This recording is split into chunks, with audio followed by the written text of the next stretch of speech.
Hello class, welcome back बच्चों। लो प्यारे बच्चों, स्टार्ट कर रहे हैं नया लेक्चर। क्या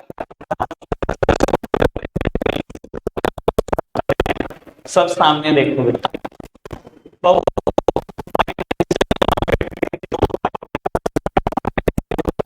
फाइनेंशियल मार्केट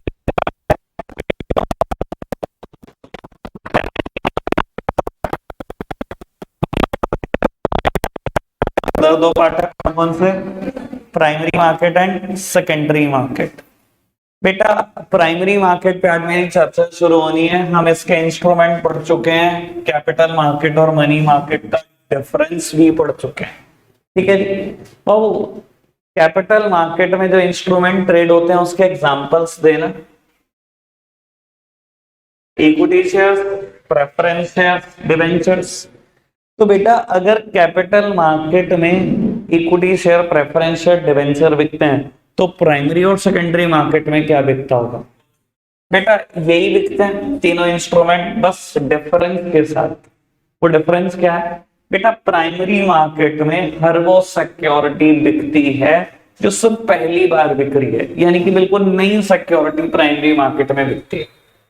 और उसके बाद जब सिक्योरिटी पुरानी हो जाती है तो बेटा वो सेकेंडरी मार्केट में बिकती है। या ये कह लो कि कंपनी जब पहली बार सिक्योरिटी बेचती है इन्वेस्टर को तो वो प्राइमरी मार्केट में बेचती है। उसके बाद इन्वेस्टर आपस में खरीद बेच करते हैं, कंपनी का रोल खत्म हो जाता है। ठीक है ना, वो सेकेंडरी मार्केट में होने लगता है। यानी कि बेटा यहाँ नई सिक्योरिटी बिकेगी और यहाँ सेकेंड हैंड या पुरानी सिक्योरिटी बिकेगी। प्राइमरी मार्केट में और सेकेंडरी मार्केट में एक और भी डिफरेंस है बेटा।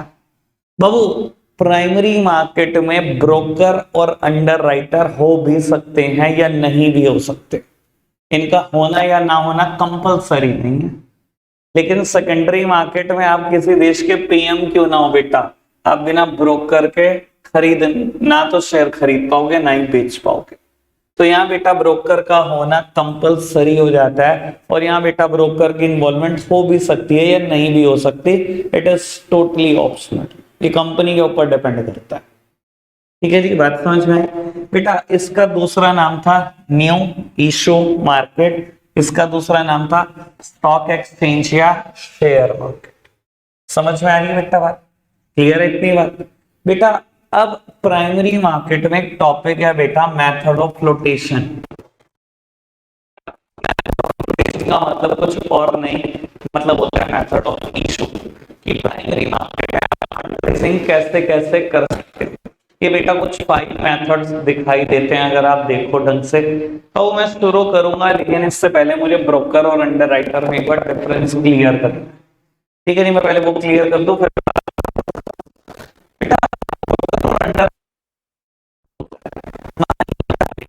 है और मैं शेयर बिकवाना चाहता हूं, मुझे लगता है कि मैं डायरेक्टली सेल नहीं कर सकता अपने शेयर पब्लिक को। तो मैंने 3 पर्सन को अपना ब्रोकर अपॉइंट करा, मिस्टर ए, मिस्टर बी और मिस्टर सी। मैंने कहा 30,000 शेयर बेच दूं। मैंने कहा बी आप, कहता है मैं भी 30,000 बेच दूंगा। मैंने कहा सी आप, कहता है मैं 40,000 शेयर बेच दूंगा।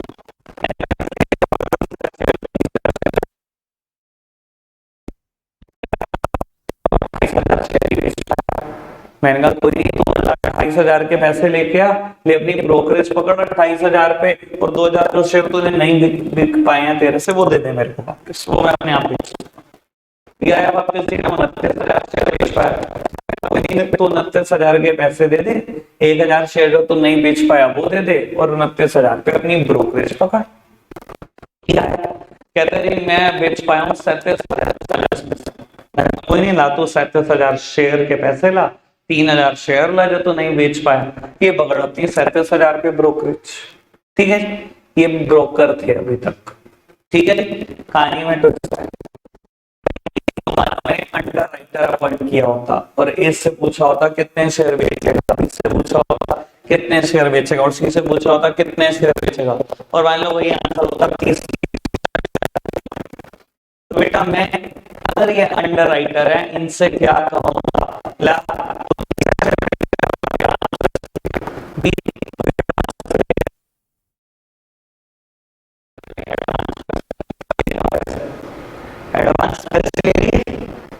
ले लो अपनी अंडर राइटिंग कमीशन, कोई फर्क नहीं पड़ता। ए को तो 30,000 शेयर पे अंडर राइटिंग कमीशन दे दी, बी को दे दी और सी को भी दे दी 40,000 मार्केट में। ए आया 29,000 बेच पाया, सी आई जी में 37,000 बेच पाया। मैंने कहा तो मैं क्या करूं, मेरे पास तो एडवांस पैसा है, जो तुम नहीं बेच पाए वो तुम खुद होल्ड करो।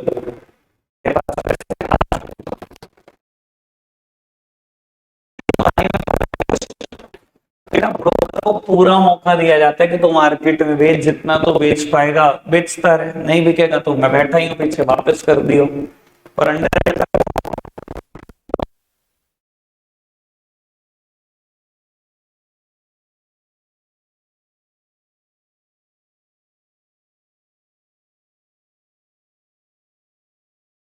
ब्रोकर अपॉइंट करूं या under writer? Obviously under writer. अगर मुझे डर है कि मेरे पूरे शेयर नहीं बिकेंगे, अंडर राइटर को कॉल आउट एडवांस कर सकते हैं।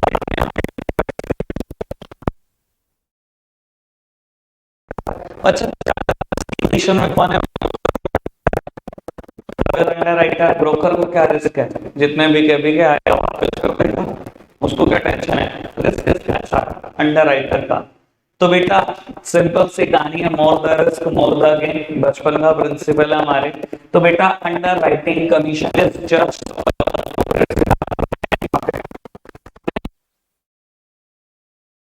मार्केट में बेटा ब्रोकर को 2.5% मिलता है शेयर बेचने पर और अंडर राइटर को 5%, जस्ट डबल है। ठीक है जी, कोई दिक्कत तो नहीं, अंडर राइटर समझ में आया, broker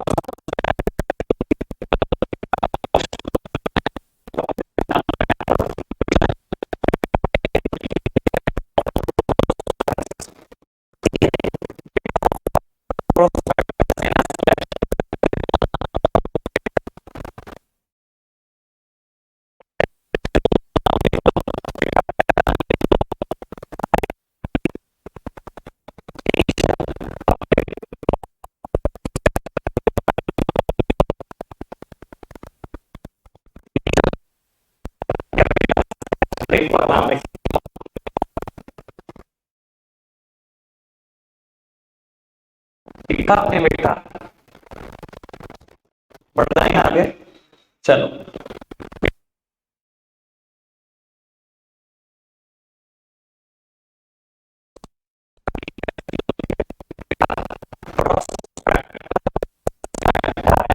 Appeal to the public to subscribe to the shares and debentures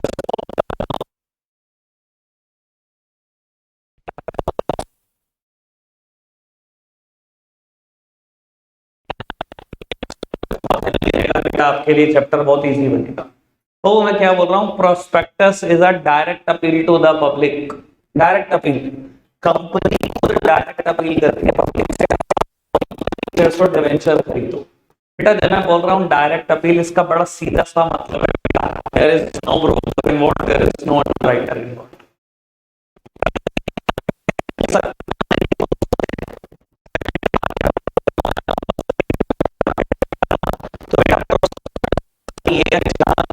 involve होता ही नहीं है।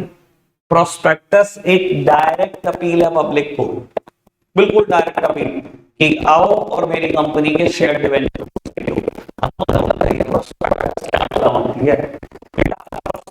बिल्कुल वैसा ही होता है कंपनी का जैसा आपका स्कूल का प्रोस्पेक्टस होता है। स्कूल में हम एडमिशन हैं बेटा, तो आपको सबसे पहले स्कूल वाले प्रोस्पेक्टस देते हैं, ये फिल करके लेकर।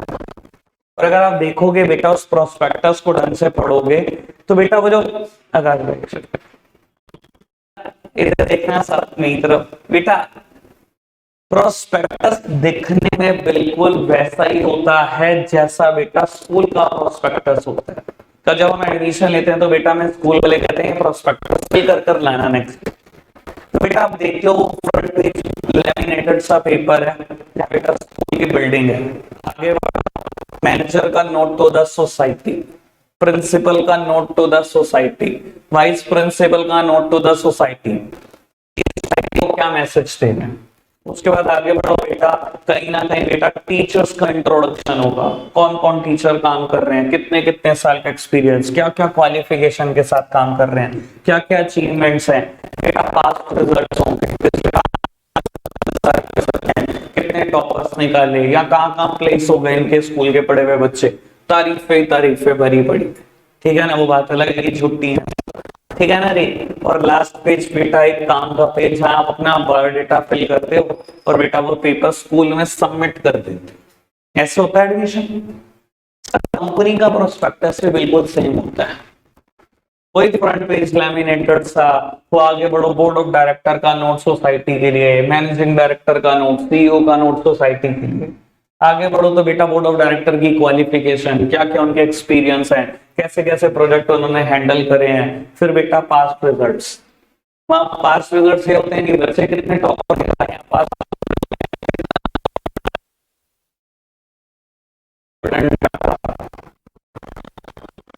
और आखिरी पेज काम का आप डिटेल भरोगे कि कितने शेयर खरीदना चाहते हो। तो बेटा स्कूल प्रोस्पेक्टस इशू करके इनवाइट कर रहा होता है सोसाइटी में, सोसाइटी के मेंबर्स को कि आओ और मेरे स्कूल में एडमिशन लो। तो बेटा कंपनी प्रोस्पेक्टस इशू करके इनवाइट कर रही होती है, आओ और मेरी कंपनी के सिक्योरिटीज खरीदो, हम भी शेयर डिवेंचर बेच रहे हैं, इतनी अच्छी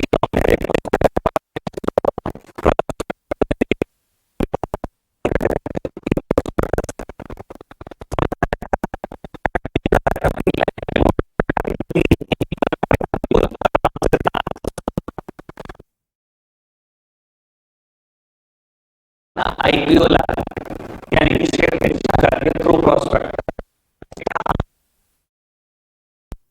लगे कि बेटा आप शेयर बेचना चाह रहे हो। हमें कैसे पता लगेगा बेटा, ज्यादातर कंपनियां सहारा लेती हैं एड का। तो एड हो सकता है, अगर कंपनी का ठीक ठाक बजट हो तो कंपनी टीवी पर करे, नहीं हो बजट तो बेटा बिजनेस न्यूज़पेपर या बिजनेस मैगजीन्स में करे। तो वहां से देखा करते थे, से पढ़ा करते थे,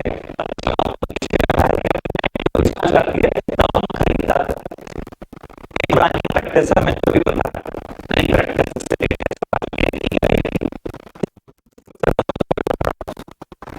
समझ में आ रही है बेटा बात, अभी तक मैंने जल्दी बोली। एक और बात प्लीज सामने देखना नहीं तक, बिल्कुल बात और एक जाननी बड़ी जरूरी है बेटा। आपने न्यूज़पेपर में देखा, मैं कहता हूँ आप सब लोग न्यूज़पेपर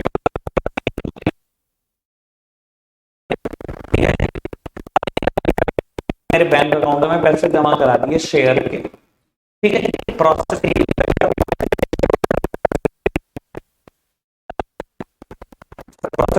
एडवांस आता है ना, इशू ऑफ शेयर की अकाउंटिंग पढ़ चुके हो तो बेटा प्रोसेस तो ये पहले एप्लीकेशन में आती है, बाद में तो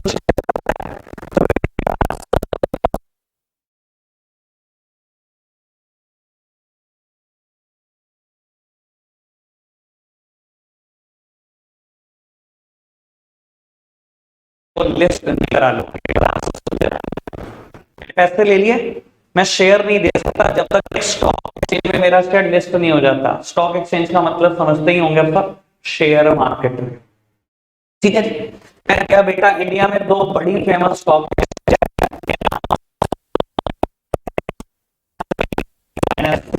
बेटा, बॉम्बे स्टॉक एक्सचेंज या नेशनल स्टॉक एक्सचेंज।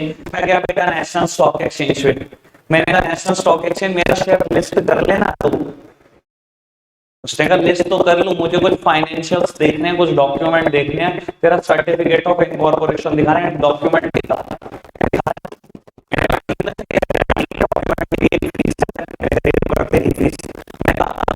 लिस्ट कर लिया। उसने कहा लिस्ट कर लिया आपका शेयर। बेटा लिस्ट करने का मतलब समझता है कोई? बेटा लिस्ट करने का मतलब ये होता है कि आज तो हो सकता है मेरी कंपनी ने अपना शेयर 5 रुपए में बेच दिया हो, 10 में बेच दिया हो, 100 में बेच दिया हो, 200 में बेच दिया हो, 500 में बेच दिया हो, जैसा मेरा मन कर मैंने वैसे बेच दिया, ठीक है ना, मैंने अपनी तरफ से दाम तय कर और बेच दिया। बेटा लिस्ट करने का मतलब ये है कि कल से बेटा स्टॉक एक्सचेंज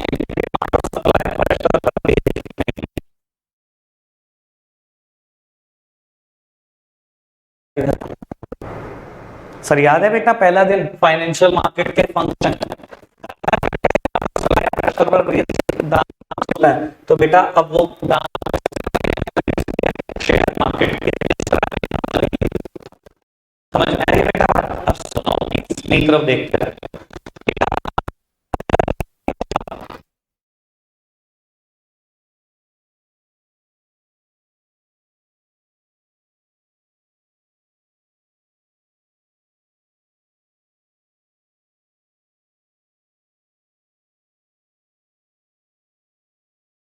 मैंने आपको एक दिन कहा था कि कंपनी जिंदगी भर पैसे वापस नहीं कर सकती और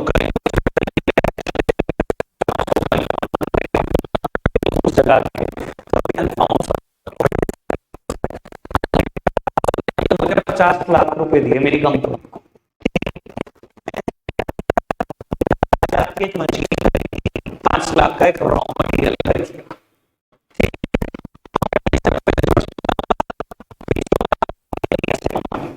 ये प्रोसेस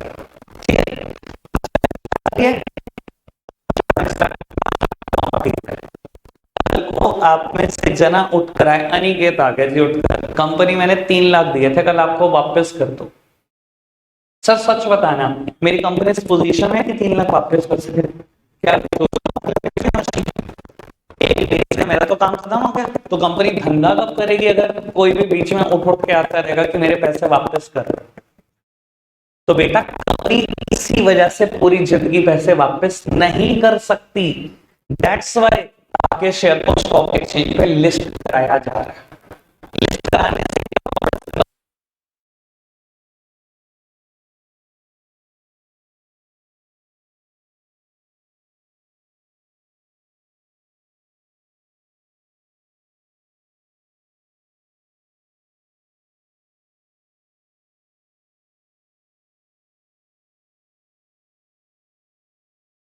बेटा कल को अंश आया उठकर, मैंने कहा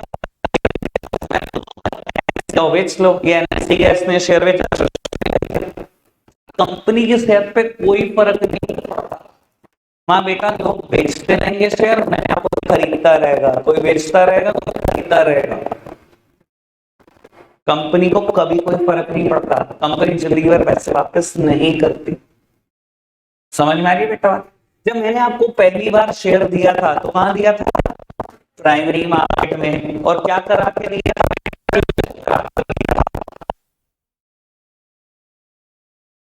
सेकेंडरी मार्केट में। मैंने कहा था ना सिर्फ पहली बार ही शेयर बिकेगा प्राइमरी मार्केट में, उसके बाद कहां बिकेगा बेटा? हमेशा सेकेंडरी मार्केट में, स्टॉक एक्सचेंज में बिकेगा।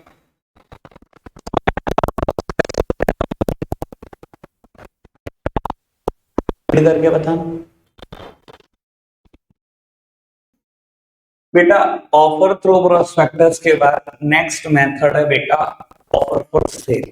लो सुन, तो मैं आपको बता देता हूँ, नोट्स उठाकर देख लो, 2-3 लाइन लिखी है, पर बेटा ये 2-3 लाइन ये टॉपिक को पूरा अच्छे से नहीं समझा सकती। तो बेटा मैं बैकग्राउंड भी बोलता हूँ, बैकग्राउंड आराम से सुनना हर एडिट का। बेटा अगर आप ऑफर थ्रू प्रोस्पेक्टस के रास्ते से जाते हो ना, तो उसमें कुछ कमी तो है, और कमी क्या मैं आपको बता देता हूँ। बेटा एक टर्म पढ़कर आते थे आप 11th क्लास में, नॉन एज मिनिमम सब्सक्रिप्शन। पढ़िए शायद सबने।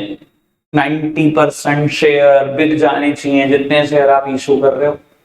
मान लो बेटा मेरी कंपनी 50 लाख रुपए के शेयर इशू कर रही है, जो हमारा एग्जाम्पल चल रहा है, तो बेटा मेरे 45 लाख रुपए के शेयर का बिकना कंपलसरी है। आपको पता है कितनी देर में बिकना जरूरी होता है? within 120 days from the date of issue of prospectus। जिस दिन प्रोस्पेक्टस मेरी कंपनी ने इशू किया, पहला मेथड प्रोस्पेक्टस ही था ना, जो date of issue of prospectus होती है उससे 120 दिन के अंदर अंदर मिनिमम सब्सक्रिप्शन मिल जाना चाहिए। मिलेगा तो आप आगे प्रोसीड कर सकते हो, वरना नहीं कर सकते। ठीक है जी। अब आप ये समझो बेटा, मान लो मैं कहता हूं पहले 10-15 दिनों में ही 40 लाख मिल गए, फिर मैं प्रोसीड नहीं कर सकता, मिनिमम सब्सक्रिप्शन नहीं मिला। कंपनी इंतजार करती रही 110 दिन बीत गए, उसके बाद मिले पैसे। ऐसा कितना रुकना पड़ा ये समझ सकते हो ना? 110 दिन। और मान लो बेटा मेरे सामने कोई बहुत अच्छा प्रोजेक्ट था, जिसमें इमीडिएट इन्वेस्टमेंट की जरूरत थी और 110 दिन में रुका रहा, वो प्रोजेक्ट खत्म हो गया। ऐसा हो सकता है क्या नहीं कि कंपनी को इमीडिएट पैसों की जरूरत हो?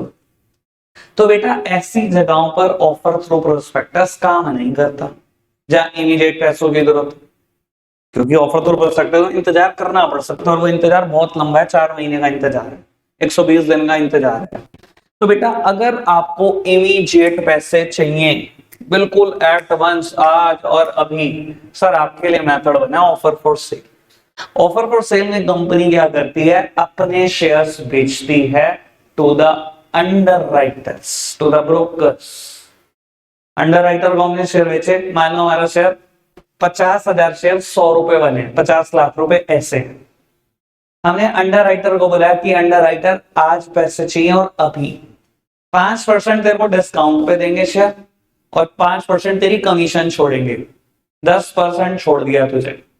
90 रुपए के हिसाब से 50,000 शेयर के 45 लाख ला, तो मार्केट में 48 का बेच, 49 का बेच, पूरे 50 का बेच, मुझे कोई लेना देना नहीं, मुझे पैसे लेकिन अभी चाहिए, बिल्कुल अभी। सर अंडरराइटर मार्केट में बैठे हैं, उनके लिए 10% भी बहुत ठीक ठाक रकम है, क्योंकि शेयर की वर्ष 50 लाख नहीं हो सकती, कभी कभी 50 करोड़ भी हो सकती है। बड़ी सिंपल सी बात बोल रहा हूं आप। तो बेटा हमने अंडरराइटर को बेचे और अंडरराइटर फिर मार्केट में हायर प्राइसेस पर बेचते हैं। पर ऑफर फॉर सेल का फायदा ये बेटा, पैसे 1 मिनट में ही कलेक्ट हो सकते हैं।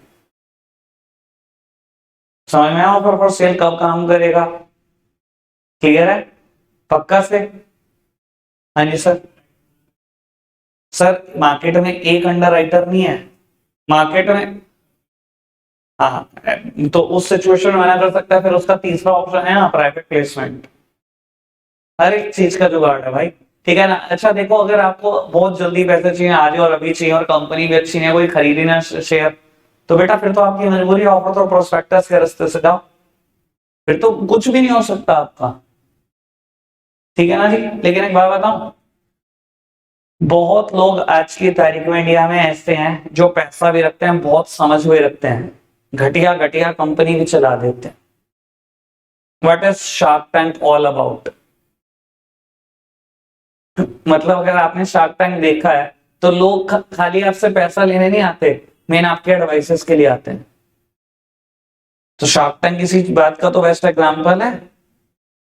और कायदे से मैं अगर बोलूं, तो मैं अगर उनको अंडरराइटर बोलूं तो मैं गलत भी नहीं बोल रहा, एक दिन में पैसे आप दे भी तो रहे हो। चलो खैर, लेट इट बी। बात समझ में आती है पक्का से? चलो जी बेटा, तीसरा मुद्दा, प्राइवेट प्लेसमेंट। जैसे कि इसका नाम है बिल्कुल वैसे ही चलता है बेटा ये। अच्छा, इस समय इन दोनों में क्या कमी थी बेटा, ऑफर थ्रू प्रोस्पेक्टस या ऑफर फॉर सेल में जो तीसरा मेथड आना पड़ा कि प्राइवेट प्लेसमेंट की भी जरूरत पड़ गई? देखो बेटा, ऑफर थ्रू प्रोस्पेक्टस या ऑफर फॉर सेल में ना बेटा कुछ मैंडेटरी और नॉन मैंडेटरी एक्सपेंसेस हैं जो छोटी कंपनी अफोर्ड नहीं कर सकती। देखो छोटी कंपनी के लिए 10% घाटा करना बहुत मुश्किल काम है, समझ रहे हो ना बेटा। मैं कहता हूं बेटा 50 लाख का 5 लाख छोड़ना और 45 लाख लेके जाना, सर छोटी कंपनी 5 लाख रुपए अफोर्ड ना कर पाए, उसको ऑफर फॉर सेल इतना अट्रैक्टिव नहीं लगेगा कि उसको लगेगा 10% खत्म हो जाएगा। और ऑफर थ्रू प्रोस्पेक्टस के रास्ते से भी वो जाना नहीं चाहती, क्योंकि बेटा ऐड करने पड़ते हैं, बहुत सारे ऐड के खर्चे होते हैं, स्टॉक एक्सचेंज में लिस्ट कराने, वो भी बेवकूफी वाले खर्चे करोगे।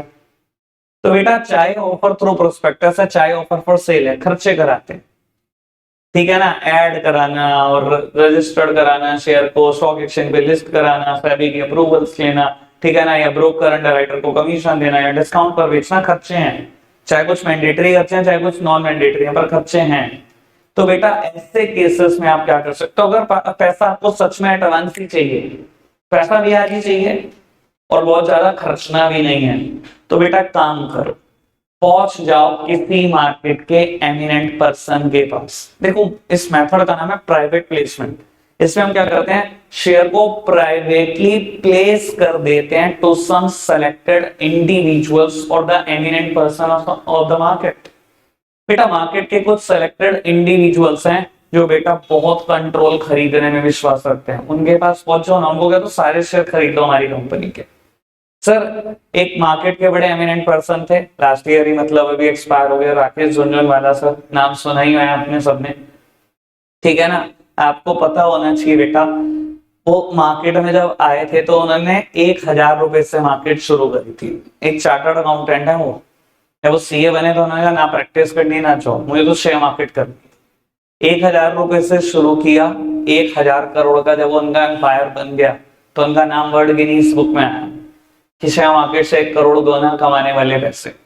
फिर बेटा उनका एम्पायर बढ़ते बढ़ते 60,000 करोड़, अब 60,000 करोड़ के क्रॉस है। 1,000 रुपए से शुरू करी थी मार्केट, 60,000 करोड़ से ज्यादा होना, इतने मार्केट के एमिनेंट पर्सन है, आप समझ सकते हो। तो बेटा लोग ऐसे ऐसे एमिनेंट पर्सन को ढूंढते हैं मार्केट में और अपनी पूरी कंपनी के 100% शेयर उनको बेचने में विश्वास रखते हैं। और आपको पता है ना बेटा, कंट्रोल में कितनी बड़ी ताकत है। कौन अपना कंट्रोल छोड़ना चाहता है? एक पूरी कंपनी में 100% कंट्रोल आपका आ रहा हो, छोड़ोगे आप? सर कोई नहीं छोड़ना चाहता। तो बेटा ऐसे केसेस में क्या करती हैं कंपनीज, मार्केट के एमिनेंट पर्सन को ढूंढती हैं, कहते हैं 50 लाख का शेयर है सर, जो डिस्काउंट काट रही है 5% 7% काट लो, आज ही दे दो पैसे, सारे शेयर आपके हो गए, 100% कंट्रोल आपको दिया। तो सर इस मेथड से पैसे बेटा कुछ सेकंड्स में, कुछ मिनट्स में, कुछ डेज में कलेक्ट हो जाते हैं और बेटा खर्चों से बच गए। देखो अगर आप ऑफर फॉर सेल के रास्ते से जाते तो अंडर राइटर की कमीशन और डिस्काउंट दोनों देना पड़ता। यहाँ सिर्फ डिस्काउंट दोगे और बच जाओगे, वो कोई कमीशन एजेंट नहीं बैठा हुआ सामने वाला तो आपसे कमीशन मांगेगा। हाँ ये बात अलग है, क्योंकि वो खिलाड़ी है मार्केट का तो डिस्काउंट थोड़ी सी ज्यादा चाहेगा, लेकिन फिर भी बेटा सेकंड मेथड से कॉस्टली नहीं है, थर्ड मेथड थोड़ा सस्ता ही पड़ेगा, बचा के जाओगे कहीं ना कहीं कुछ ना कुछ। समझ में आती है बेटा बात?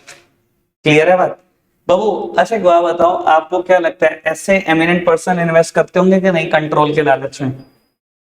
यस बैंक जब इतनी खतरनाक तबाही पर है, ठीक है ना, इसका शेयर 10 या 11 रुपए का आ गया था ना, तब एक बहुत बड़ा हिस्सा राकेश झुनझुनवाला सर ने खरीदा है यस बैंक में। तभी मेरा इसके ऊपर थोड़ा सा फेथ ज्यादा है कि इसको कुछ होने नहीं वाला, ठीक है ना। पहली बात तो आरबीआई बैठा है, दूसरी बात जब इतना मार्केट का खतरनाक आदमी अपना स्टेक बढ़ा रहा है यस बैंक जैसी ऑर्गेनाइजेशन में, इतना बड़ा फ्रॉड हो चुका है, तो इसका मतलब कुछ ना कुछ ठीक चल रहा है मानकर, और कुछ ना कुछ बहुत जल्दी ठीक हो जाएगा।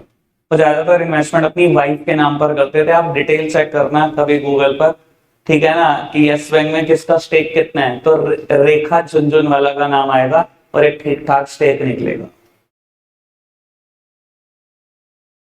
ठीक है जी, कोई दिक्कत तो नहीं? बात समझ में आ रही है? 3 बातें समझ में आई, offer through prospectus, offer for sale और प्राइवेट प्लेसमेंट। ठीक है जी, कहानी में समझ में आ रही है? जो मैं बैकग्राउंड दे रहा हूं आपको कि क्यों इशू हो रहा है, किस वजह से इशू हो रहा है। बेटा अब एक फोर्थ मेथड आता है राइट इशू। ठीक है जी बेटा, राइट इशू ये भी एक बहुत तगड़ा मेथड है। बेटा राइट इशू क्या है मैं पहले बोल देता हूं इसके बारे में और फिर समझाऊंगा। बेटा it is the right given to the existing share holder to subscribe to the new capital of the company in your existing ratios. लो जी समझते हैं बेटा मैंने क्या बोला इस चीज के बारे में। बाबू मैं कहता हूं मार्केट में ना एक कंपनी है जिसके बेटा 3 ही शेयर होल्डर है। ठीक है जी, ए के पास 30,000 शेयर है, बी के पास 30,000 शेयर है, सी के पास 40,000 शेयर है, टोटल 1 लाख शेयर में से बेटा ए का कंट्रोल 30% है, बी का कंट्रोल 30% है, सी का कंट्रोल 40% है, ऐसा ही। ठीक है, अच्छा मैं अगर आपको ये बताऊं बेटा इस सिचुएशन में कि ए और बी ना बहुत गहरे दोस्त हैं, कितना कंट्रोल है मिलाकर? 60%। ठीक है, 60% कंट्रोल समझते हो? मेजॉरिटी आपके पास है, और मेजॉरिटी होने की पावर समझते हो बेटा? इलेक्शन में कुछ लोग एक एक वोट से हार जाते हैं, हमारे यहाँ डेमोक्रेसी है, ठीक है ना। अगर एक के फेवर में 51 है, दूसरे के फेवर में 49 है, या एक के फेवर में बेटा 50.1 है और दूसरे के फेवर में 49.9 है, तो बेटा रूल कौन करेगा पूरी 5 साल? इसके पास 50, ये क्या मेजॉरिटी है, बड़ी सिंपल सी बात हुई। तो सर कंपनी में मेजॉरिटी होना भी कुछ ऐसा सही है। कि अगर 60% कंट्रोल आपके फेवर में और दूसरा 40 लेकर बैठा है, तो बेटा पूरी कंपनी आप चला रहे हो बेटा जब तक जिंदगी रहेगी, और सामने वाले शक्ल ही देखते रहेंगे आपकी और कुछ नहीं कर पाएंगे। समझ रहे हो ना बेटा कंट्रोल करना क्या होता है? ये क्या करेगा, किसी भी मीटिंग में आएगा, ये बोर्ड ऑफ डायरेक्टर बनेगा, चलो जी ए और बी ने साइन कर दिया, मेजॉरिटी फेवर में, रोक लोगे? बोर्ड ऑफ डायरेक्टर बनाने से रोक लोगे? जो ये कहेगा वो होगा। ये कहेगा डिविडेंड बांटो तो बटेगा, तुम क्या कर क्या लोगे पहले ये तो बताओ। 40% वाले सर कुछ नहीं कर सकते। समझ में आया मेजॉरिटी की ताकत क्या होती है? जो डेमोक्रेसी में होती है वही कंपनी में होती है, क्योंकि कंपनी में डेमोक्रेटिकली मैनेज्ड है इंडिया में। समझ में आ रही है बेटा बात? चलो आगे बढ़ाता हूं बात को, इधर देखना प्लीज। नहीं तो कंपनी को बेटा 50 लाख की जरूरत और पड़ी, 50,000 शेयर और इशू करने हैं। ठीक है, मान लो सिचुएशन यह है कि कंपनी को 50,000 शेयर और इशू करने हैं। ठीक है, कंपनी ने 50,000 शेयर इशू कर दिए। बेटा सबसे पहला काम कंपनी क्या करती है? सबसे सस्ता मेथड है राइट इशू। सबसे सस्ता मेथड जो आपका 1 रुपया नहीं खर्च कराएगा और पैसे 1 दिन में दे देगा। सर पैसे 1 दिन में देने वाले ऑफर फॉर सेल भी हैं, प्राइवेट प्लेसमेंट भी हैं, पर एक 10% के आसपास खर्चा कराता है, एक 7-8% के आसपास। एक ऐसा मेथड है 1 दिन में पैसा देगा, 1 रुपया खर्च नहीं कराएगा। क्या, क्यों, कैसे? बेटा हम क्या करते हैं राइट इशू में, अपने एग्जिस्टिंग शेयर होल्डर को ही बोलते हैं कि आप कंपनी के नए शेयर भी अपनी एग्जिस्टिंग रेशो में ही खरीद लो ना। और आपको बताऊं हर कोई खरीदेगा अगर कंपनी ऐसा कहेगी। मैं ये वजह भी बताऊं, ठीक है जी बेटा। पहले मैं ये बता देता हूं कि इन्होंने मान लो खरीद लिए 30% ऑफ 50,000, 15,000 इसने खरीद लिए, 30% इसने खरीद लिए और 20,000 यानी कि 40% इसने खरीद लिए। ऐसा खरीदने पर क्या होगा बेटा? Your control remains intact. आप अभी भी 30% पर हो, आप अभी भी 30% पर हो, आप अभी भी 40% पर हो।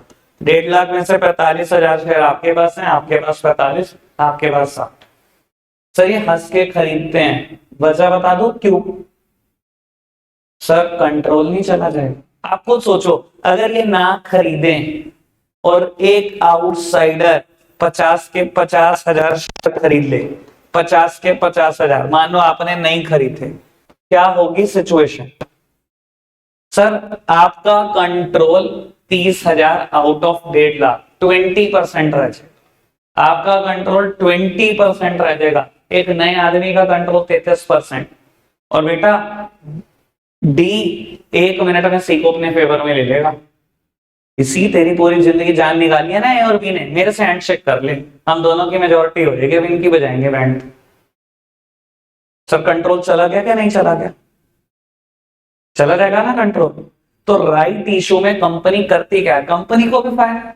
कंपनी कहती है मैं क्यों 1 रुपया भी खर्चूं, मैं तो नहीं देती किसी को डिस्काउंट, मैं तो नहीं अंडर राइटर को कहती है सस्ते में शेयर खरीद, मैं क्या करूंगी? बेटा right issue is the right given to the existing share holders to subscribe the new capital of the company in your existing ratio. कि कंपनी के नए शेयर भी अपनी एग्जिस्टिंग रेशो, एग्जिस्टिंग प्रोपोर्शन में खरीद लो ताकि तुम्हारा कंट्रोल बना रहे। और एक बात बताऊं, जो ए और बी मेरे एग्जांपल में है ना, मैं पिछली बार भी यही बोल रहा था, मैं भी बोल रहा हूं बेटा, इसको ना ए और बी एज्यूम करना बंद करो और दिमाग में सोचो ये मुकेश अंबानी है for Reliance, having control of more than 60% इन रिलायंस। और बेटा बाकी बचा हुआ पूरे वर्ल्ड के पास कंट्रोल सिर्फ 40%। वो चाहता होगा कि उसका कंट्रोल 1% भी कम हो रिलायंस में से, बस सोच के बताना ईमानदारी से। तो अगर कंपनी अगर शेयर इशू करेगी तो खरीदेगा कि नहीं खरीदेगा अपनी एग्जिस्टिंग रेशो में? बताओ मेरे को। हंस के खरीदेगा? वो 1% भी अपना कंट्रोल कम कर लेगा रिलायंस में से? आपको लगता है ऐसी ऑर्गेनाइजेशन में से कंट्रोल कोई कम करना चाहता होगा? ठीक है ना बेटा। तो राइट इशू क्या होता है? ये एक राइट है, एक अधिकार है कि कंपनी के नए शेयर्स भी ना अपनी एग्जिस्टिंग रेशो में खरीद लो। अब बेटा आपका कोई क्वेश्चन यहां से आना चाहिए। मैंने पिछली बार भी 2-3 क्वेश्चन के आंसर करे थे। आपका आएगा तो अच्छा लगेगा, नहीं आएगा तो फिर मुझे खुद बताना पड़ेगा। हाँ, एक सेकंड हो गया, तेरा तो पुरानी बात है, तेरे को तो पता ही होगा। हाँ, क्वेश्चन का आंसर बढ़िया। बाबू, कह दे अगर ए ने मना कर दिया, मना कर सकता है, ए ने कहा नहीं मेरे पास 15,000 है ही नहीं, मेरे पास फाइनेंसिस ही नहीं है, तो क्या सी को दिया जा सकता है? नहीं बेटा, मैं आपको ना कुछ स्टेटमेंट बोलता हूँ, ये स्टेटमेंट से याद रखना बेटा। Right is the maximum right, जितना आपको अधिकार दिया जा रहा है वो मैक्सिमम है। आपका राइट कितना है कि आप 40% खरीद सकते हो 50,000 का, तो मैक्सिमम राइट आपका इतना ही है। अगर ए और बी दोनों ने भी कह दिया ना हमारे पास नहीं है, और सी ने कहा नहीं मेरे पास पैसे यहाँ पे कभी ले जाओ, तो कंपनी दे नहीं सकती है ऑप्शन आपको। जो राइट दिया जाएगा वो मैक्सिमम दिया जाएगा। जो ये 30,000 शेयर इन्होंने नहीं खरीदे, कंपनी पब्लिक में बेचेगी। अगर पब्लिक से सी उठा लाया तो कंपनी मना नहीं कर सकती, वहां से खरीद लो आप, पर आपको अधिकार नहीं देंगे पूरे 50,000 शेयर खरीदने का, वरना मुकेश अंबानी का पैसों की कोई कमी नहीं है बेटा। अगर कंपनी ऐसे अधिकार देने लग गई ना तो पूरी दुनिया का खरीद लेगा भाई। 100% शेयर लेके बैठ जाएगा रिलायंस के। हाँ जी मैडम, बस ये था। ठीक है, समझ आई बात पक्का से? अच्छा, किसी के पास भी वैसे नहीं हुए तो बेचो पब्लिक को, और क्या। ठीक है ना? अच्छा, ये मैं हमेशा बोलता हूँ बच्चों को, ये समझाता हूँ बेटा, ये ना राइट है, कोई रिस्पॉन्सिबिलिटी नहीं कि खरीदने ही खरीदने है, अधिकार। राइट का मतलब समझते हो ना, अधिकार है। अगर आपको लगता है नहीं मेरे लिए यूजलेस है ये अधिकार, छोड़ दो, मत खरीदो। ठीक है जी, समझ में आती है बेटा बात? चलो जी, आज के लिए रखते इतना ही है प्यारे बच्चों। बाय।